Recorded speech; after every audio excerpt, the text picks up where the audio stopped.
DHFIBBER Net apps कसरी use गर्ने त्यसको लागि यो भिडियो अन्तिमसम्म हेर्नु होला। साथसाथै च्यानलमा नयाँ हुनुहुन्छ भने यस्ता भिडियोको लागि यो च्यानल सब्स्क्राइब गरी बेल आइकन पनि प्रेस गरिदिनु होला। त्यसको लागि सबभन्दा पहिला तपाईँ प्ले स्टोर ओपन गरिहाल्नुहोस्। प्ले स्टोर ओपन गरिसकेपछि यसमा सर्च गर्नुहोस् DHFIBBER Net। DHFIBBER Net लेखेर सर्च गरिसकेपछि माथि नै आउनेछ डिसोमको एप्स एउटा। यो नेटको एप्स हो। म अलरेडी इन्स्टल गरेर राखेको छु किनकि भिडियो लामो नबनोस्। त्यसको लागि म यो ओपन गरेँ। ओपन गरिसकेपछि एकछिन वेट गर्नुहोस्, लोड लिइरहेछ। अनि त्यसपछि यहाँ लगइनमा डाइरेक्ट गइहाल्नुहोस्। मेरो इन्टरनेट छ। लगइनमा गइहाल्नुहोस्। लगइनमा गइसकेपछि यहाँ तपाईँ आफ्नो कस्टमर आइडी वा मोबाइल नम्बर हाल्नुहोस्। म कस्टमर आइडी नै हालिरहेको छु। कुन नम्बरबाट तपाईँ रजिस्टर गर्नुभएको छ त्यो नम्बर पनि हाल्दा हुन्छ। नत्र थाहा छ भने कस्टमर आइडी भने कस्टमर आइडी नै राख्दा बेटर हुन्छ। म कस्टमर आइडी नै राखिरहेको छु भने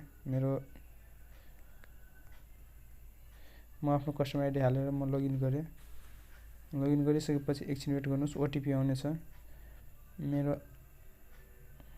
आइहाल्यो ओटिपी। म ओटिपी हालिसकेपछि मा सबमिट गरिदिनुहोस्। त्यसपछि तपाईँको यो एप्स ओपन हुनेछ। अनि हेराउने छ कि सबभन्दा माथि यो तपाईँको कति दिन बाँकी छ, यो डेज लेफ्ट, कतिवटा डिभाइसहरू कनेक्टेड छ त्यो पनि योमा हेराउँछ। यो n/a को ठाउँमा कतिवटा डिभाइस कनेक्टेड छ त्यो यहाँ हेराउँछ। 4वटा छ। हेर्न सक्नुहुन्छ तपाईँहरूको आइहाल्यो मेरो अहिले। मेरोमा 4वटा डिभाइसेस अहिले कनेक्टेड छ। सिग्नल स्ट्रेन्थ मेरो 20.6 dB छ।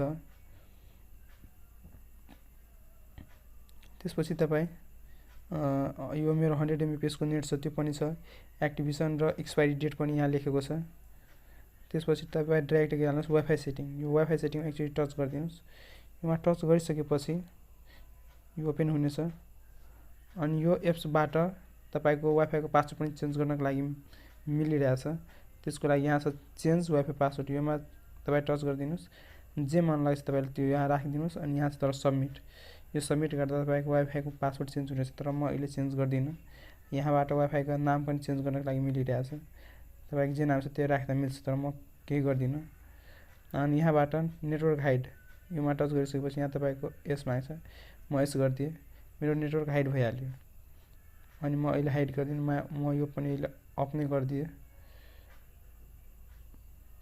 अनि यति भइसकेपछि यहाँ छ कनेक्सन। योमा टच गरिसकेपछि कुन डिभाइस कनेक्टेड छ त्यो म्याक एड्रेस यहाँ हेराउँछ।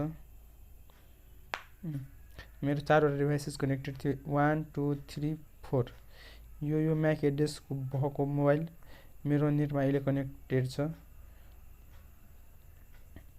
यो यसको सेटिङ। अनि यो म ब्याक गएँ। ब्याक गइसकेपछि योबाट मेन पासवर्ड कसरी चेन्ज गर्ने त्यो त आइ नै हाल्यो।